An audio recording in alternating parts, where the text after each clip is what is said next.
रामपुर के जंगल में भयानक गर्मी पड़ रही थी। सभी पक्षी एक डाल पर इकट्ठा होकर बातें कर रहे थे। तभी वहाँ टुनटुनी चिड़िया आती है। अरे तुम सब यहाँ बैठकर क्या बातें कर रही हो?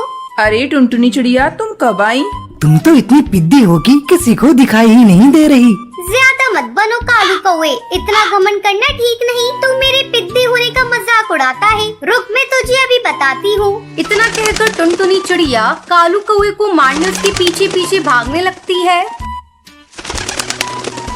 टुनटुनी चिड़िया, छोड़ना नहीं इसको, बिना मारे वापस मत आना। कालू कौवे और टुनटुनी चिड़िया का झगड़ा देखकर सारे पक्षी हंसने लगते हैं। गुस्से में कालू कौवा वहाँ से अपने घर आ जाता है और घर आकर गुस्से में कहता है, आज मेरे ऊपर सारे पक्षी हंस रहे थे। मैं इन सबको सबक सिखा कर रहूंगा। मैं इनके साथ वो करूंगा जो इन्होंने सपने में भी नहीं सोचा होगा। कालू कौवा सोचने लगता है कि ऐसा वो क्या करे जिससे पक्षी कभी भूले नहीं। वो टेबल पर पड़ी कैंची उठा लेता है और वहाँ से चल देता है। वो चुपचाप टुनटुनी चिड़िया के घर जाता है। उस समय टुनटुनी चिड़िया आराम से सो रही थी।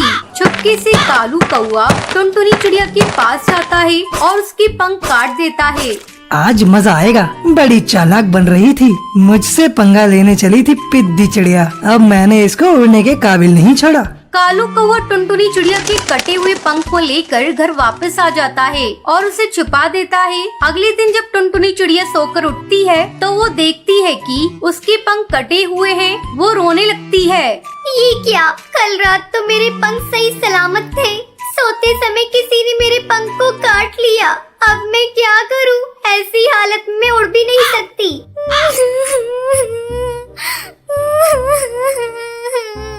उसी रात कालू कौवा हरी तोती के भी घर जाता है और उसके भी पंख काट डालता है। इस तरह कालू कौवा एक एक करके उन सभी पक्षियों के पंख काट डालता है जो उस पे हंस रहे थे। बड़े चले थे मेरी हंसी उड़ाने। इनका पंख काटकर मैंने इनकी सारी हेकड़ी निकाल दी। इनके कटे पंख देखकर मेरा कलेजा ठंडा हो गया। वहीं दूसरी तरफ पूरे जंगल में हड़कंप मच जाता है। अरे टूनी चिड़िया, तूने कुछ सुना? कल रात किसी ने पक्षियों के पंख काट डाले। हाँ बबली कबूतरी, ऐसी खबर तो मैंने भी सुनी है। ऐसा लगता है कोई इन पक्षियों से बदला ले रहा है। खैर छोड़ो, हमें इन पक्षियों की चलकर मदद करनी चाहिए। बेचारे बिना पंख के उड़ भी नहीं सकते। चलो चलकर इन पक्षियों के भोजन की व्यवस्था करते हैं। ऐसा कहकर टूनी चिड़िया और बबली कबूतरी टुनटुनी चिड़िया के घर जाती है।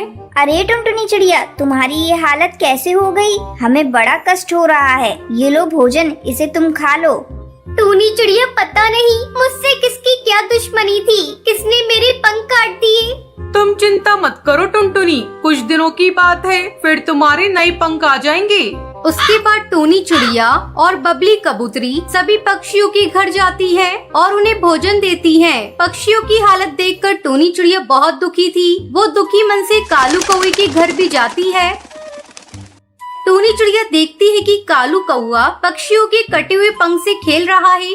अरे ये क्या कालू कौवे, सभी पक्षियों के पंख तुम्हारे पास कैसे? इसका मतलब तुमने ही उन पक्षियों के पंख काटे हैं। ये तुमने बहुत बड़ा अपराध किया है, इसलिए अब तुझे सजा मिलेगी।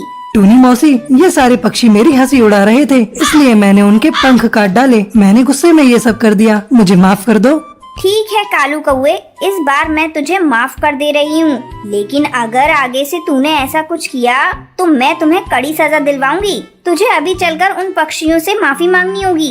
टूनी चिड़िया उन सभी पक्षियों से कालू कौवे को माफी मांगने को कहती है। कालू कौवा सभी पक्षियों से माफी मांगता है। टूनी चिड़िया के कहने पर सारे जंगल के पक्षी उसे माफ कर देते हैं। धीरे धीरे उन सभी पक्षियों के पंख आ जाते हैं और फिर सभी खुशी खुशी रहने लगते हैं।